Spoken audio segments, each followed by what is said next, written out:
I'm going to go ahead and get started then, so we can be respectful of everybody's time. Yes. Um, since we are clearly at capacity, what we would ask, if you guys, just for even for our own like talking purposes, so we don't have to yell, if you wouldn't mind creeping out a little bit closer to us.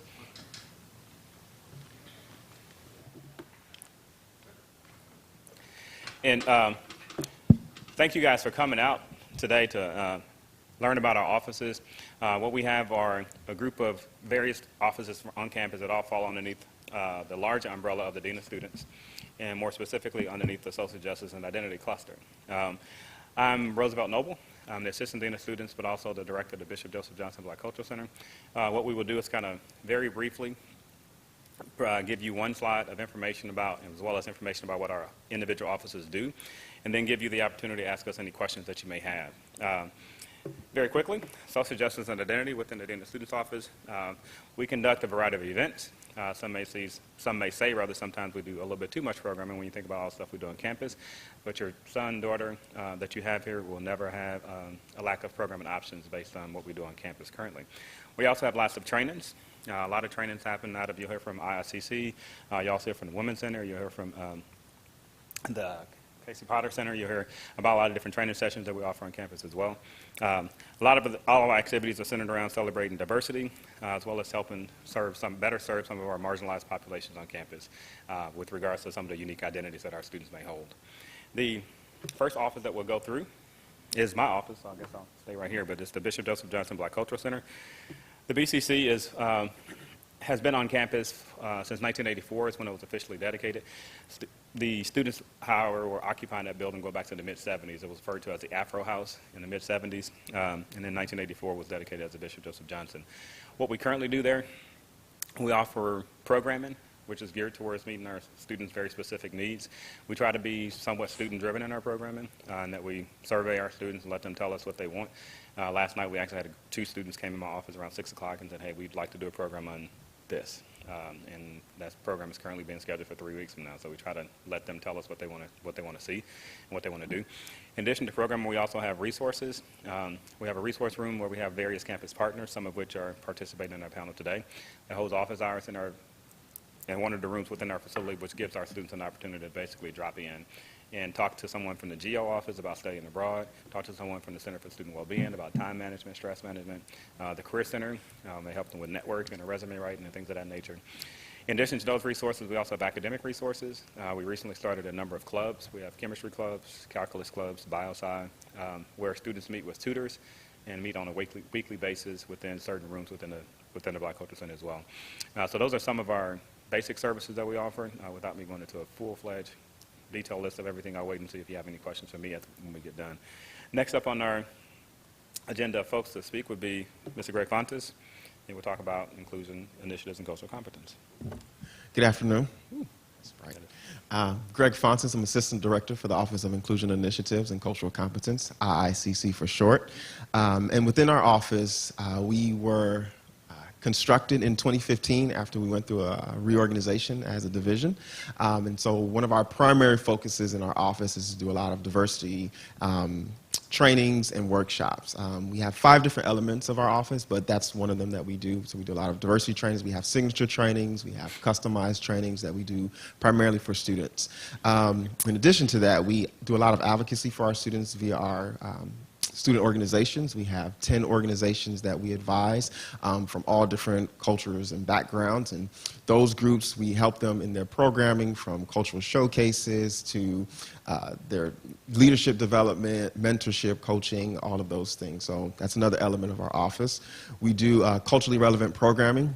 And so we have programmings that we do, whether it's in collaboration with my colleagues here or different offices all across campus. And so we do program called Let Your Anchor Down, where it's a monthly program where we invite a faculty member to come into our space and talk about a relevant issue, maybe in their research or what's going on collectively as a nation, country, or whatever our students want to experience.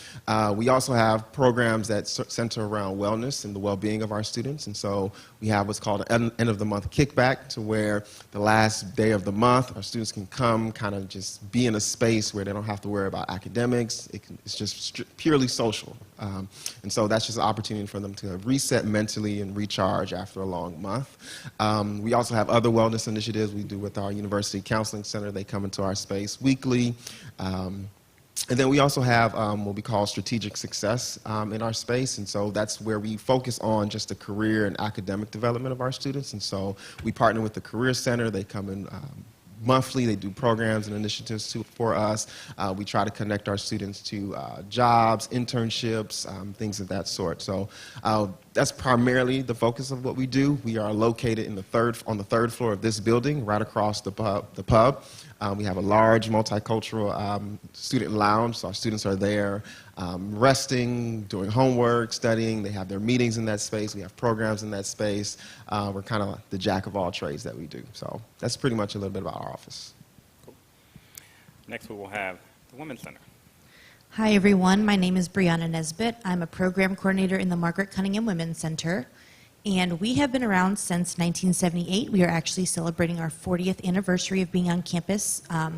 Thanks. And that our big celebration will be on November 1st, which is the day that it opened back in 78. We do a lot of programming, not just for undergraduate students, but for graduate students, faculty, and staff. But I will talk about what we do for undergraduate students. So we have 3 internships in our office. We currently have 28 student interns, and those 3 internships are also the basis of like our 3 main things that we do programming on. So the first is sexuality education, and then feminism and gender equity, and then body positivity and body image.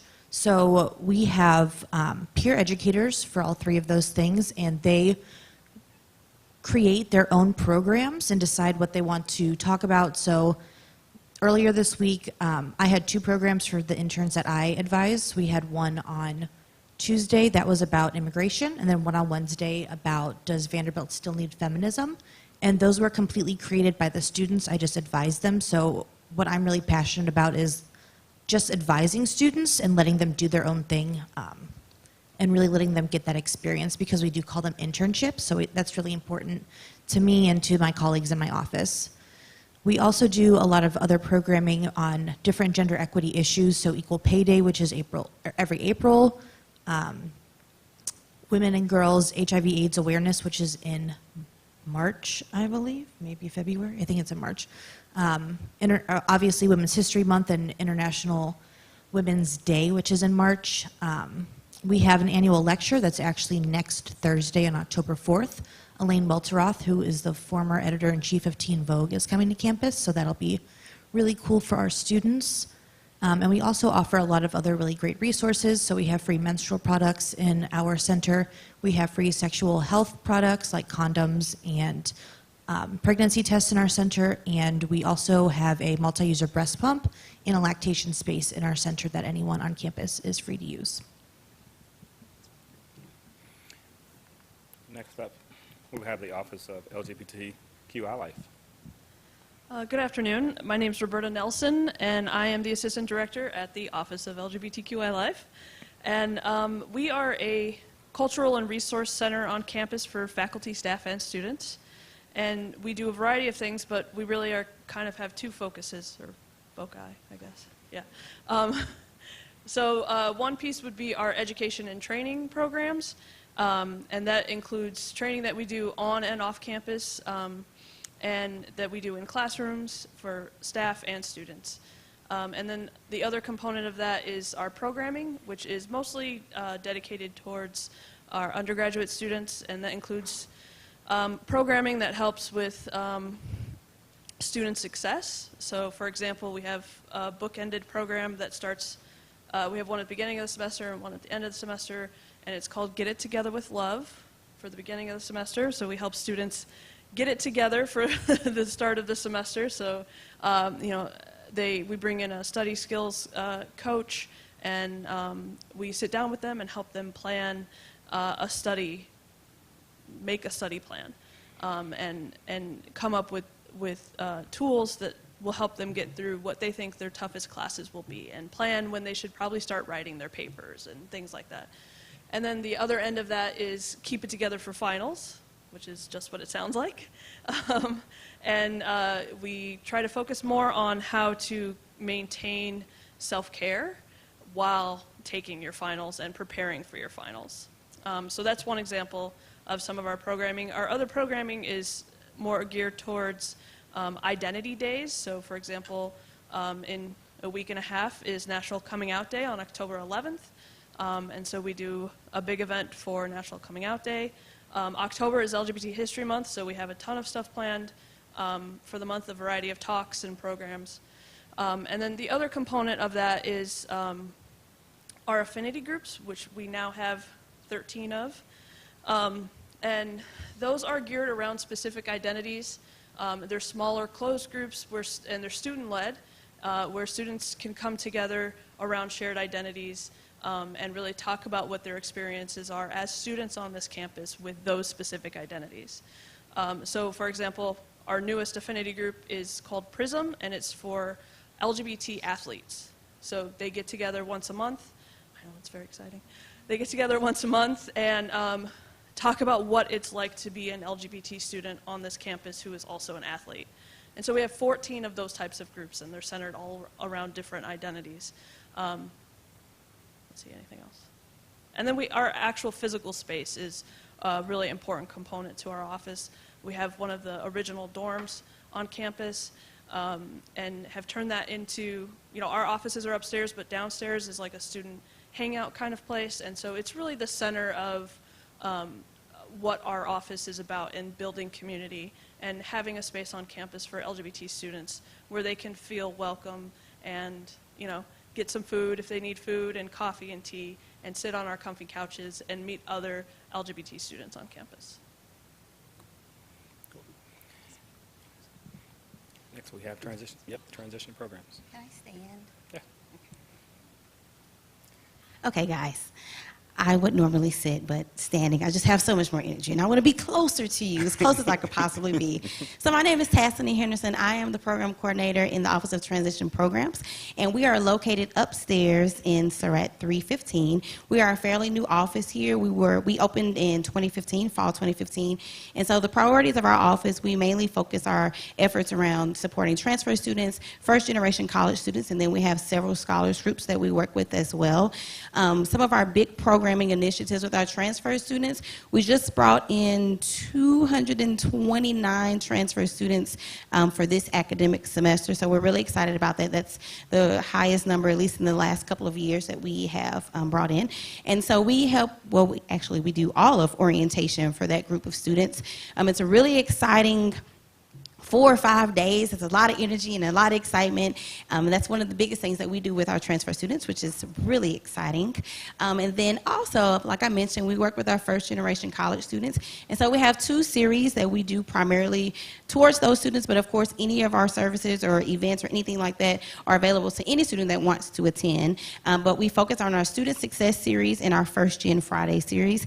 Now, our Student Success Series, I was particularly interested and excited about an event that we did fairly recently. Just from speaking to several first-generation college students and just trying to figure out what information they had or they wish they had or wish they could have found out sooner. They wanted to know about how to find an internship or how do I start a conversation with an employer? What do I do to get that rolling? So this past spring, one of our events for the Student Success Series included a reverse interview panel. So we brought several employers, and one was the Secret Service, which I was really excited about because he said we could ask him anything we wanted, but I didn't get to, but he did open the door. But we brought employers on campus so that students can say, hey, you're in this field that I want to be in. This was a safe space for them to just open up and ask questions that they may not necessarily ask if they just walked up to a table full of recruiters. So that was a really successful event, and that's still something that we're focusing on. When is it too soon, or is it too soon to look for internships, and how do you navigate that? Our First Gen Fridays initiative is focused on connecting all of our students with campus partners, such as these lovely people right here, on campus, because a lot of times And I can say this as a first-gen graduate, sometimes you don't know what you don't know because you don't know it. So you may be apprehensive about walking up to someone and saying, you know, hey, can I ask you this question? Whether it's out of fear, whether it's you don't want to appear as though you don't know the answer, so you just don't ask. So we try to use that initiative to connect them with other campus partners so that that just kind of knocks the fear to the side, and they know that, okay, you're here for me as a student. So we really push and try to encourage students to come to those, and we talk to them to kind of see which campus partners they're wanting to know more information about. And then we also service 4 scholars groups. So we work with our Chancellor Scholars, which is an internal scholarship group, KIPP Scholars, Chicago Scholars, and Quest Bridge. And so in total, we have probably about 350 scholar students, and with them, they are really, motivated, extremely motivated. All Vanderbilt students are motivated, but these students, they are hitting the ground running. So we really serve as a liaison, a support system for those students, and just like several of my colleagues have mentioned, we let them tell us what they want because they have thoughts and ideas and opinions, and if you open the door for them to tell us, they will tell us. So that's what we do with those groups. But again, we are so excited. Thank you all for coming to our session today. And when you leave, go back and tell everybody you see, you know, what they missed out on. You know, just spread the word. Anybody with one of those yellow name badges, you share with them what you saw today. And I have T-shirts too, if you all want some. Praise the Lord. Welcome. Welcome in this Welcome. space. You can come on down. The doors are open. Come on down. All right. God bless you all for coming. You guys are awesome. I'm Reverend Chantel Hinton. I'm the Assistant Director of the Office of the University Chaplain and Religious Life, the OUCRL for short. And I'll just keep it brief. We have what you could consider 3 foci. Is that correct, Roberta? Foci? 3 foci in our office. Our first focus is having a pastoral campus on pastoral presence on campus. We have a monthly chapel service that we host at the BCC. We also have office hours where students can come and speak to a chaplain, regardless of their religious affiliation or beliefs, and just speak to them about whatever it is they're facing. We are confidential resources on campus, and so if your student needs to speak with someone about anything they're facing, we open ourselves and welcome everyone, regardless of identity, into our space. And we also do memorial services in the instance of tragedy or death or grief. We try to do memorial services on campus. So that encapsulates all of our pastoral presence on campus. We also serve as advocates on campus. So we have opened 9 prayer spaces across campus for all students of all different backgrounds to be able to adhere to their religious identity. Whether you're Muslim or a Hindu or whatever it is, you need to have time to pray. And sometimes you can't do that in your room, or you can't do it in between classes in the classroom. So we have prayer spaces all across campus that we've worked with the university and upper administration to make that available. We've also advocated for different dining options in our dining centers to offer kosher foods and halal foods for our students who are Jewish and Muslim. So we definitely advocate for our religious needs on campus. And lastly, one of our focus areas is programming. We try to offer programming that speaks to religious and spiritual needs on campus, wholeness, helping students to explore different worldviews beyond their own. And we also are responsible for planning the Martin Luther King commemoration, as well as the Chaplain Speaker Series. So if you have any questions about our office, I think we're gonna spend a little bit more time answering questions, but we just really thank you guys, the 4 of you, for coming. We really appreciate it. Well, at this time, you've kind of heard from each of our offices and kind of some of what all we do. We will open it up to give you the opportunity to ask us any questions that you may have for us.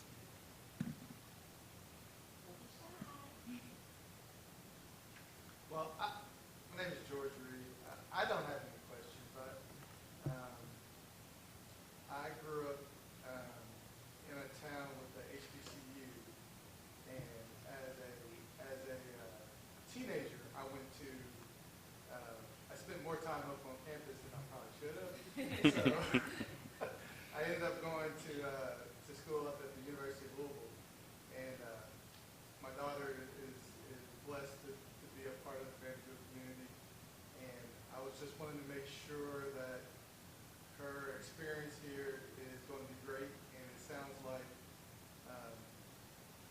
putting the student experience at the forefront of the university, making their comfort level, as well as challenging them academically is the way to go. So everything I've heard, I'm really ecstatic to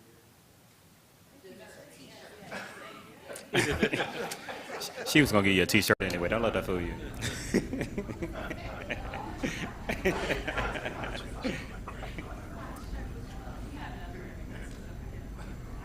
Including us.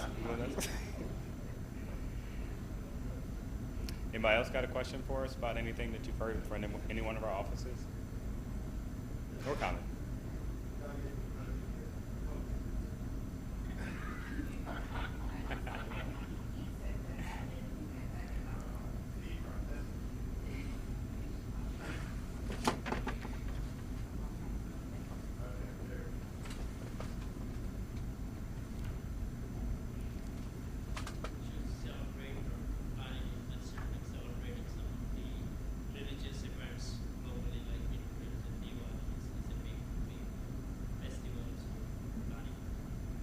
Yes, I should have mentioned that. I'm sorry, I was giving you the very brief version. So our office is also involved in publicizing the religious holy days calendar, and that's inclusive of more than just the Christian faith. Of course, we are a very plural campus, and so we try to be very inclusive and intentional about helping student groups who want to celebrate Diwali or any other celebration. So we do have a few groups on campus who do that. We have Bandi Karma. We have groups that we advise to make sure that we as a university are being responsible for all of the students that are in cultures that our university represents. Thank you for that question. Yes, great question. One of our student groups that are in our office, the South Asian Cultural Exchange, they plan those.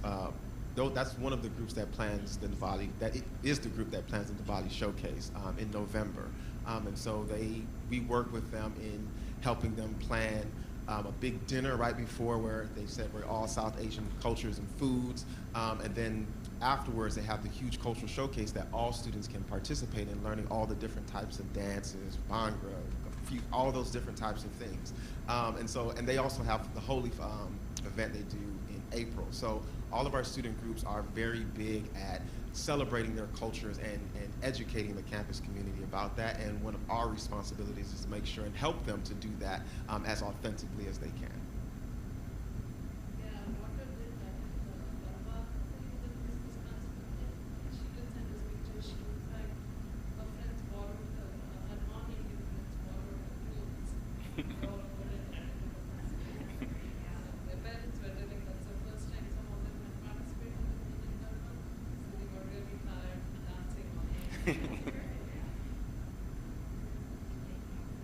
So on the heels of that, I have a question. Do any of you know if the Bangladoors are going to perform this week?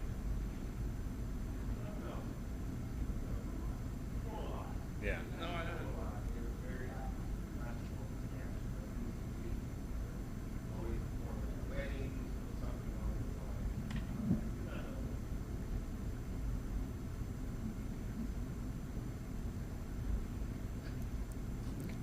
Well, if we have no more questions for the panel, thank you guys again for coming out this afternoon, evening, early evening.